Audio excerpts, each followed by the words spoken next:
səssizliyin kökündə nə dayanır? Səncə sükut niyə pozulmur?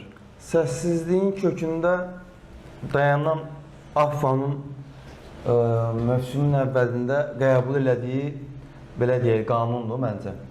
Bu qanun da nədən ibarətdir? Bilirsən ki, 12-ci oyuncudan sonra, hətta səhv eləmirəmsə, 12-ci 12-yə qədər artıq rüsumların, belə deyək də, 1-ə 10 qalxmasıdır hər hansı bir futbolçu transferində və bu gətirib çıxardır hara? Məsəl üçün, sən tutaq ki, əlində 12 futbolçu var, 13-cü futbolçunu, yəni söhbət əcnəbi futbolçudan gedir.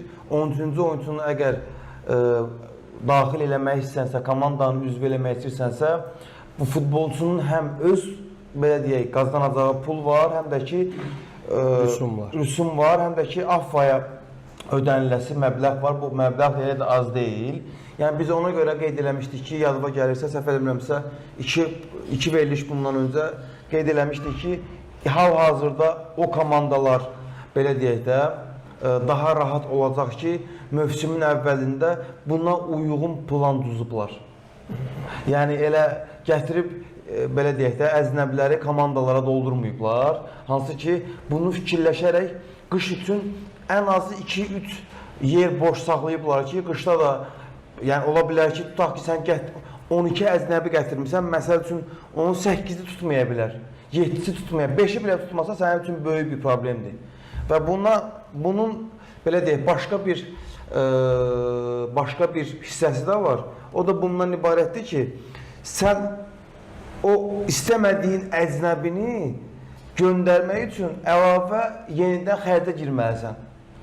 Və bunun xərci var, onunla müqavilələri razılaşdırıb pozmalısan və üstəgəl yeni oyuncu alanda yenə dediyimiz kimi əlavə... Saydan getmiş, say yenə yerində qalır. Say yenə yerində qalır, yəni fərqi yoxdur da. Yəni ona görə də artıq məncə bu klublarımız üçün böyük bir təcrübə oldu və növbəti mövsüm üçün artıq yəni o transfer eləyəndə onlar bir dəfə yox, 5 dəfə fikirləyəcəklər ki, artıq hansı futbolçuları biz transfer edirik. Yəni hər, belə deyək də, təklif olunan futbolçunu yox, artıq həqiqətən də komandaya kömək eləyə biləcək futbolçular dəvət olunmalıdır. Çünki başqa yolun yoxdur. Yəni məncə AFFA-nın bu atdığı addım hal-hazırda özünü göstərməyə başlayıb. Qatılıram, Ahmet. Xatırladım ki, 12-ci futbolçudan sonra artıq 13-cü futbolçu üçün 100.000 manat rüsum ödənilir, 13, 15 və 16-cı futbolçu daxil olmaqla daha yuxarı sayda futbolçu gətirmək üçün 200.000 manat rüsum ödənilməlidir. AFFA-nı zaman-zaman tənqid edirik. Legioner limitinin ləğvinə qarşı olanlardan biriyəm ilk gündən, bu gün də qarşıyam.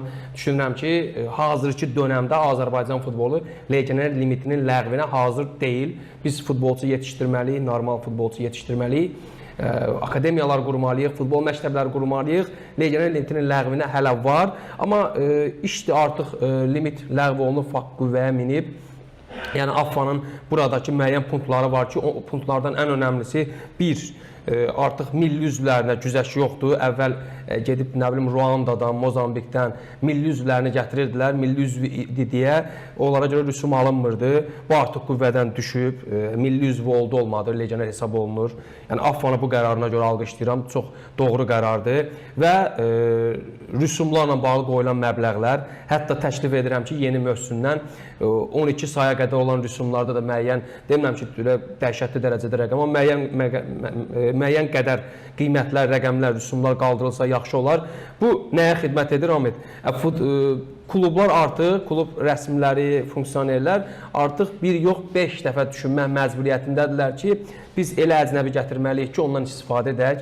Artıq gətirim, qışda yola salaram, yayda yola salaram, yenilərlə əvəz edirəm. Artıq bu prinsip keçərlidir. Bəzən elə olurdu ki, sırf əcnəbi gətirmək xatirinə əcnəbi gətirən klublar var idi.